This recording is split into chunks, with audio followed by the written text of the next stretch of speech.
Oh, yeah. Hello everyone.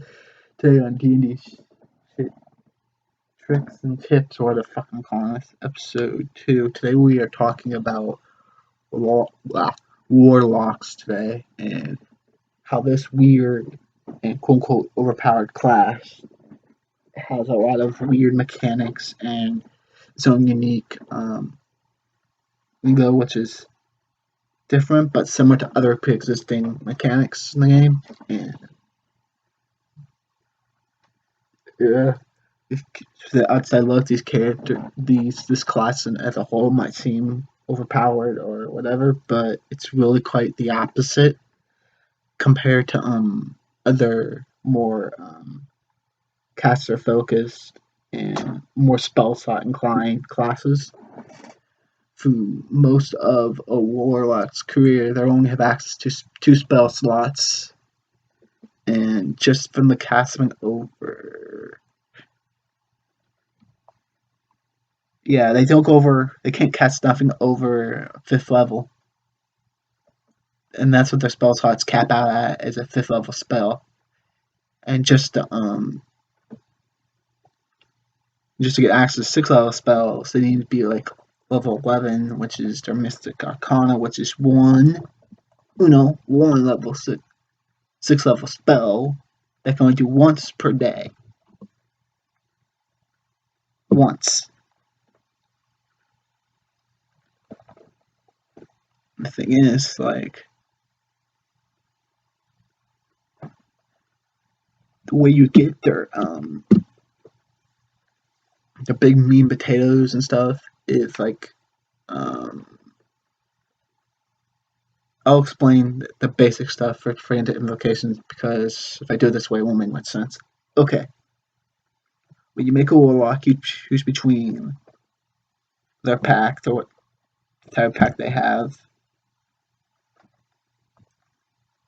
It should be a big list, and all those we do is just determine your unique, your extent spell list, basically, and that's if you want access to certain spells and those other abilities, you pick from that. And then at level 2, you get the access to your vocations. You get 2 to pick from, and you can't just pick any from a listing. You have to have the quick prerequisites, such as the appropriate level and the appropriate pack boon that goes with the certain eligible vocations, and some other invocations have a certain spell you need to have to use them. Like, there's just spare what you need, just blast, get, and there's a lot of them. But the thing is,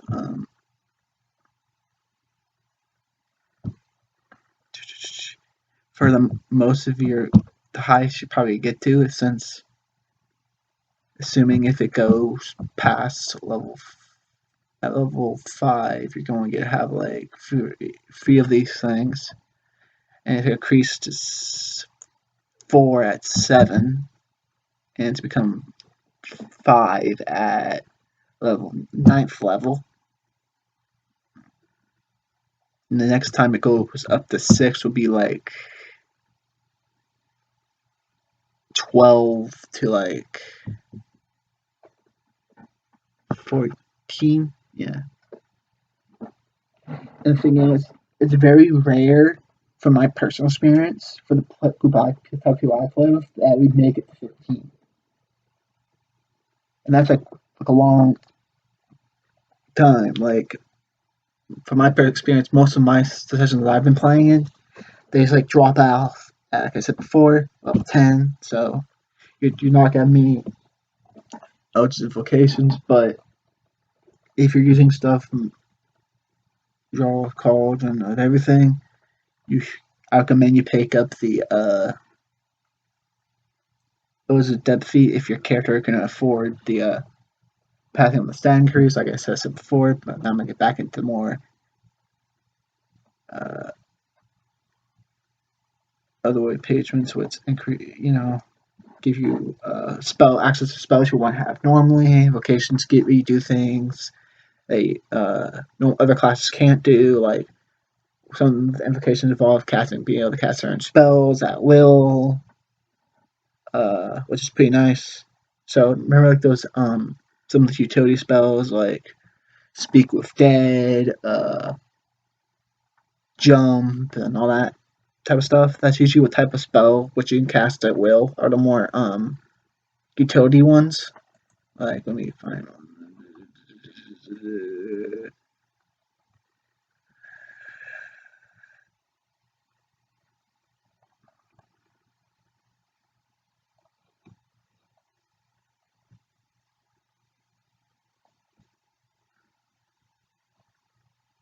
or like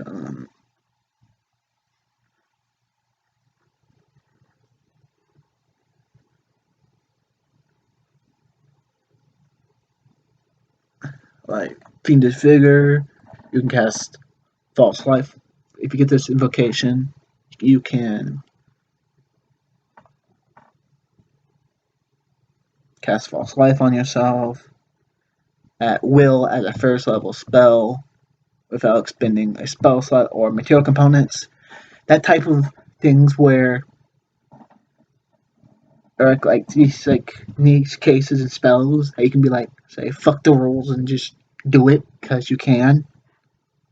Yeah, that gets on some DM's nerves, but the thing is, you only have two spell slots. You have you're probably casting Eldritch Blast most of the time, and also with this class you have no armor proficiency, so you probably only have like what 12 or 13 AC at most. You probably only be casting Eldritch Blast, which is a very good and better cantrip to have because there's not many enemies that are immune to force damage. Just gonna have that in your pocket. And where exactly are in that level? Okay, I'm getting carried away with identification because you can spend all day talking about that pack boons. And play mechanics, they're basically like the physical. They're basically like a manifestation of like your pack, basically. Especially to explain it, because like pack of the blade, you have like the magic like weapon or something that you can spawn in your hand, and if you get the improved uh,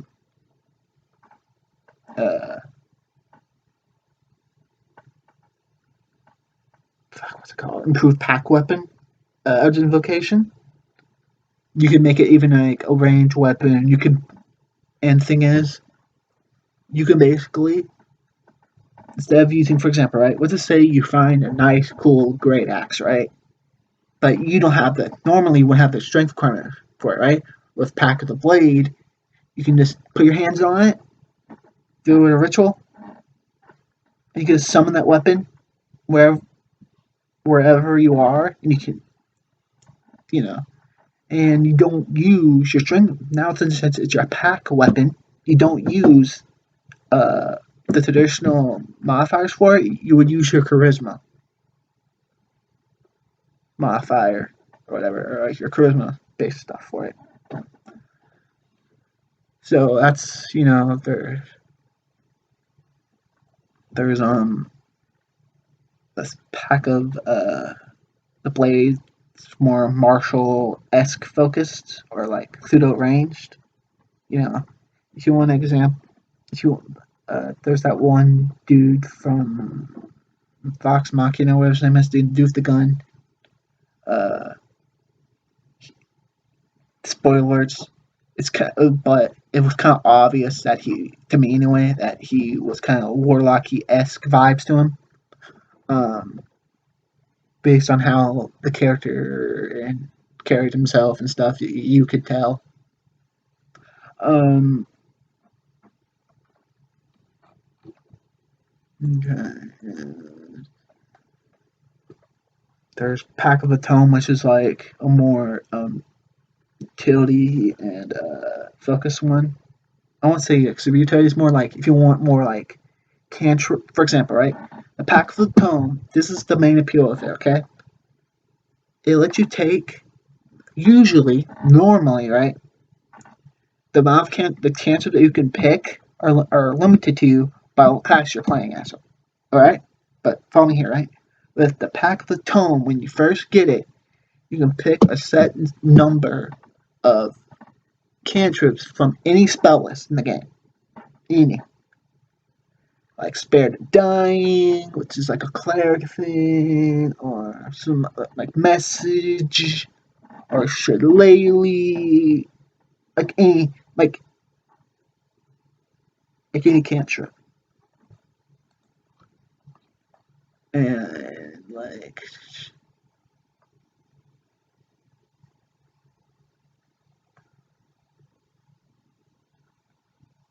there's Book of Ancient Secrets allows you to record any ritual spells you come across. For the cost of this is 50 gold per spell level, and because of the expensive ink you use to transcribe it, and also takes 2 hours.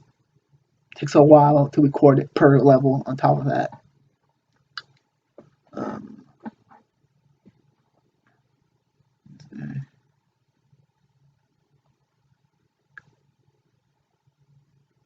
um, let's see another. Yeah, you can spend. I can spend all day on this reading. Okay, Pack of the Chain. I don't know. If you really like the Find Familiar spell, all Pack of the Chain does, from what I remember, is just really beef up. Like it gives take the normal Find Familiar, the bullshit of Find Familiar spell, right? And give it performance enhancing drugs. That's what Pack of the Chain basically is. You just give your familiar drugs. Like when I say give them drugs, I mean like it's like it makes that spell and that type of playstyle of like the familiar makes it like a lot more involved. Your familiar could do a lot more things than the baseline familiar can. Let me just go through this page of vocations and we find an example of what I mean by that.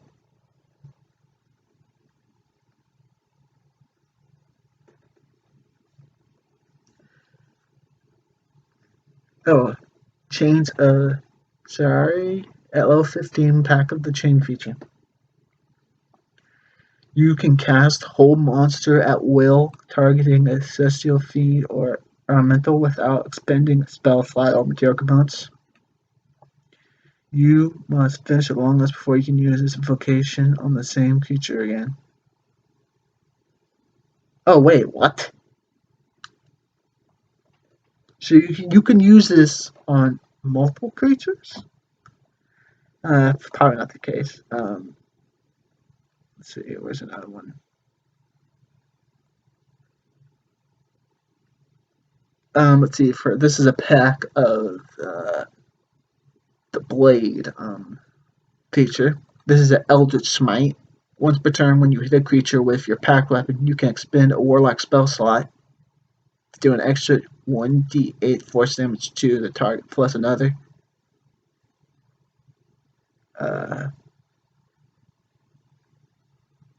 1d8 force damage to the target plus another 1d8 per level of the spell slot that you can. That's not too bad.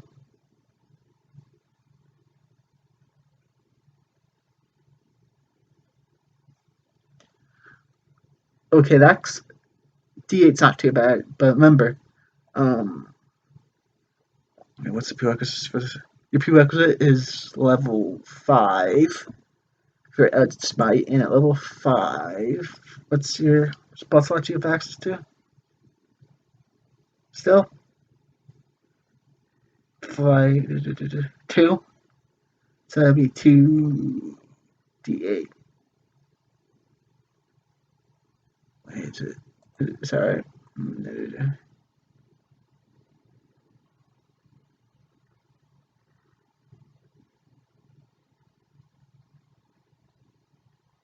You can often. I think the reason why you would use this is not just for the damage, because if you hit someone with it, you can knock the target prone if it's huge or smaller.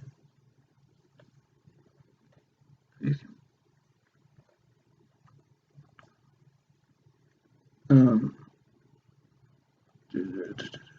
oh, here's one.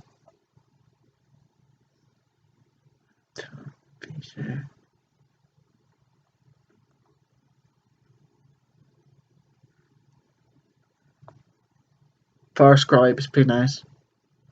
L5. A new page appears in your book of shadows with your permission. A creature can use its action to write its name on the page, which can contain a number of names equal to your proficiency bonus.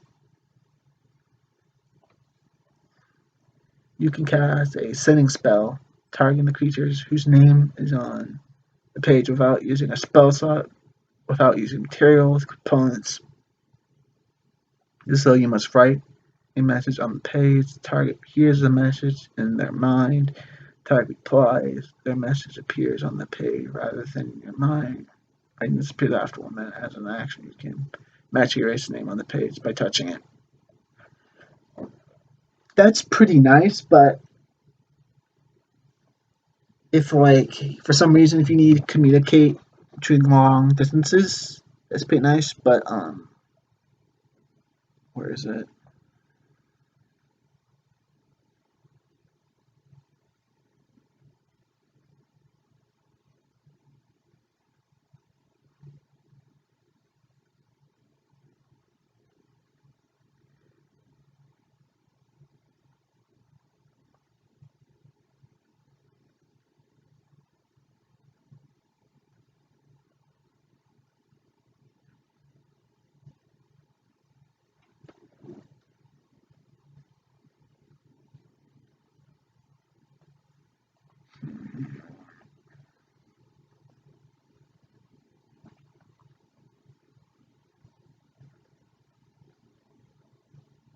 Yeah.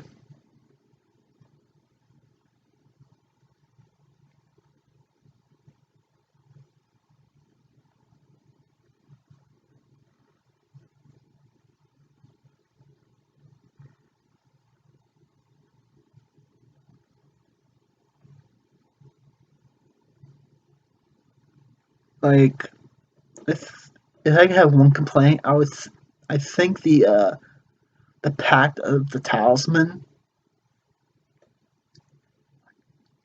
um shouldn't be a subclass. It even could be the Eldritch Vocation with some of these. Some of these seem pretty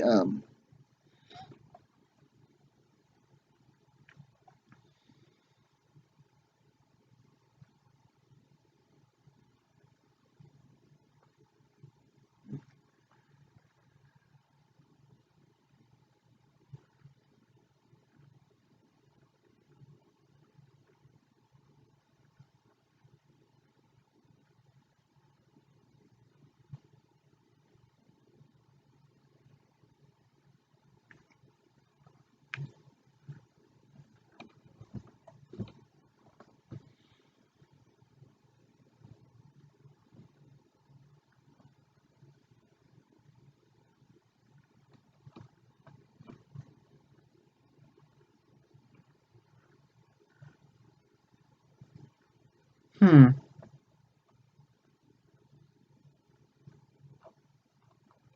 Alright.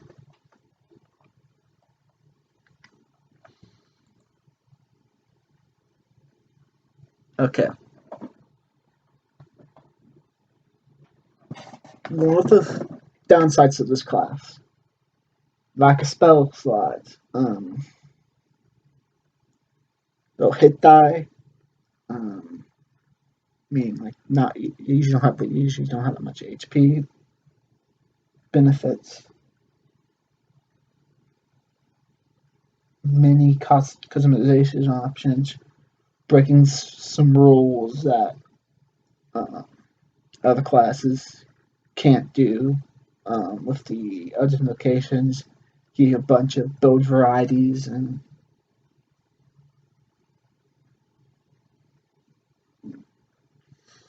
the limited pack boons is kind of probably needs to be improved. Let's see what else.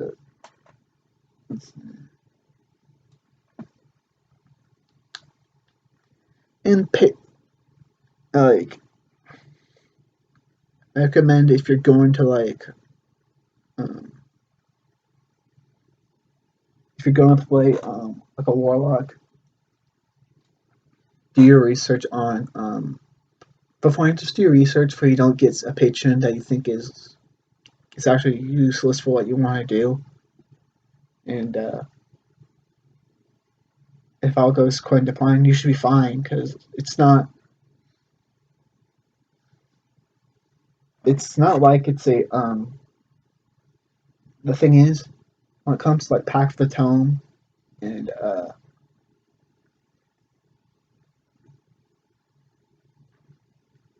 Pack the Blade, it's impossible for you to like lose.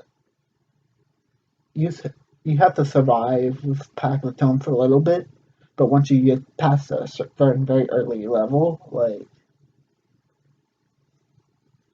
you can never lose your pack, your toming one. You can just do a ritual and get it back.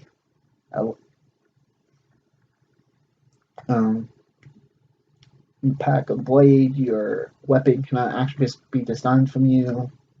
Um, so with all that, like it's a very simple.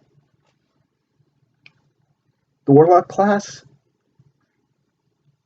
is very simple to play, in my personal opinion. You just don't want the weird, like, edgy, like, 16-year-old, like, verbiage that they use for this class, like, off put you from it. Because if you've played, like, a druid or, like, a wizard or any other of those other more spell heavy classes, you'll be able to put a warlock together and play them somewhat okay or well, as long as you don't show up like hungover, not hungover. I'm kidding. You can play or just fine sleep deprived, but just read beforehand. Like when it comes to some of these more another tip I would give is like after you pick your vocations, read through them, and if anything seems like it'll be a pain in the ass to actually remember, if you have like some old like piece of paper or like sticky notes or like think of like a computer application, use that and write down on something you can easily look at during a session. If it's in person, I recommend if it's very wordy, it's the type of build you're going for has some identifications that have been on the more wordy side, like if it's like a pack of the chain or something to that effect, you might want to write some notes on it on some of the things you picked, just where you can don't mess it up because some of the stuff can be a bit wordy.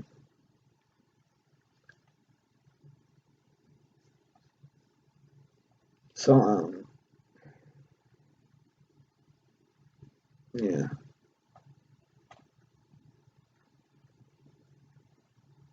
Actually, there's one subclass I about the warlock I forgot to mention.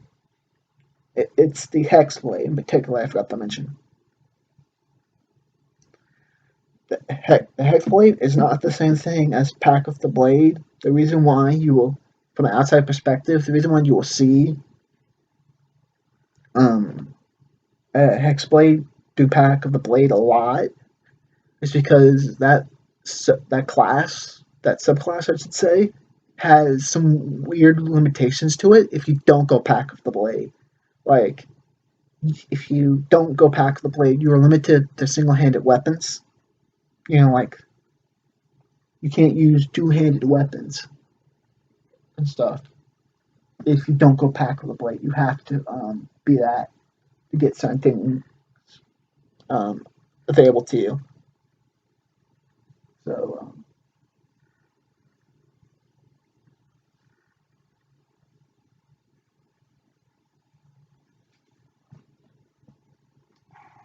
and the thing about Hexblade is that I'll be frankly speaking with you.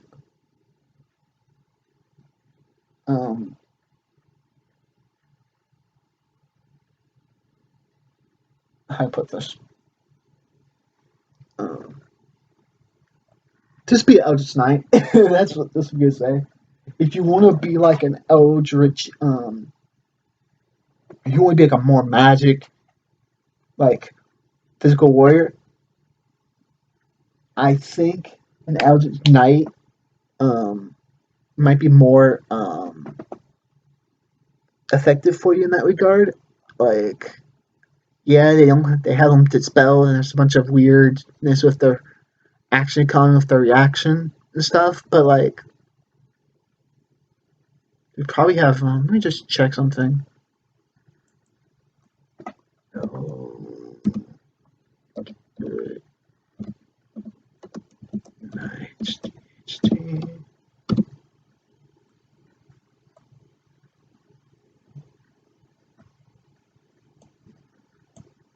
Come on.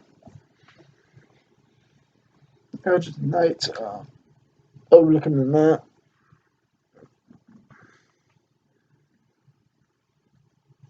Oh, here it is.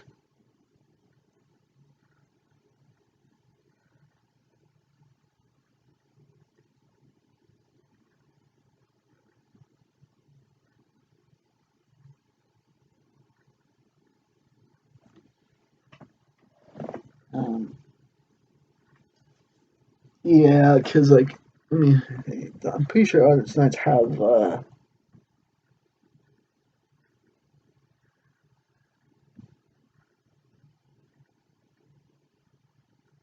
Actually, if you don't, they never mind. Their intelligence goes. Their thing goes off of intelligence. Their spellcasting does. And the thing is,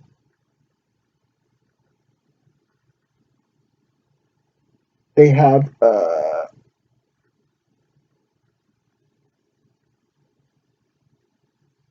Oh no, never mind. Like, pretty bad. Their shit comes from the wizard spell list. Oh,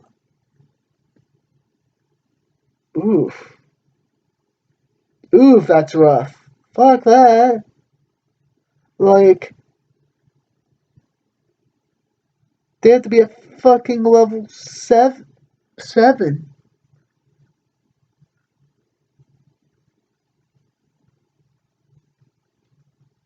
Like, yeah, fuck that. Never mind. Look, I'm pretty sure there's an Eldritch Vocation where you can just get proficient with armor just by touching it in UA. I don't know if Arcana. I'm pretty sure there is one that does that. Let me find it. It's like,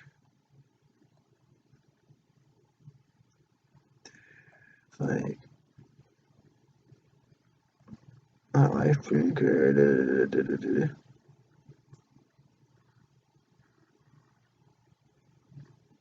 Let me find it.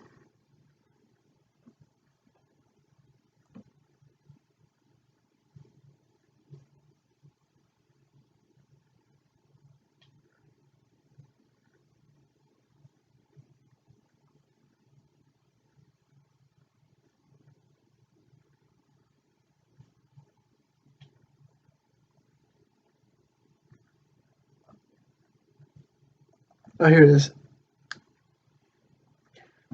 Yeah, just no, man. If they like to use UA Eldritch Invocations, Eldritch Armor.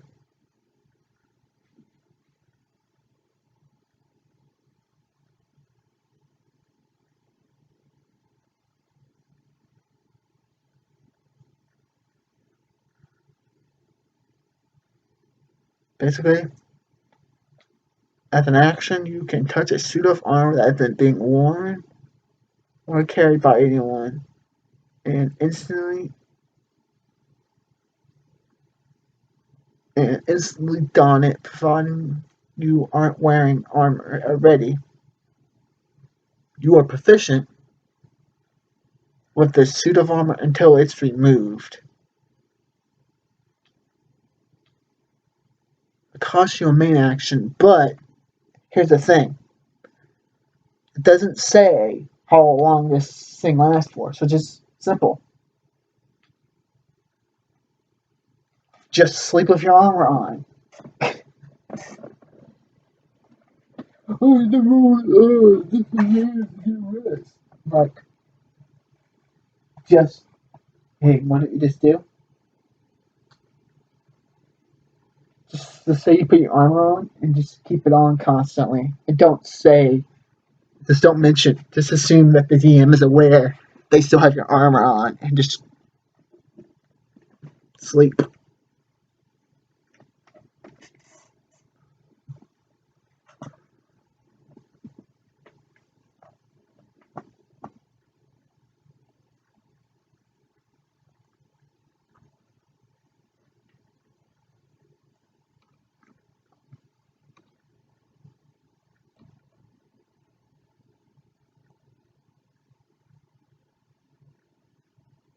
And the reason why, um, if you're allowing UA involved, like you use the whole curse bringer thing with that, yeah, it's something else.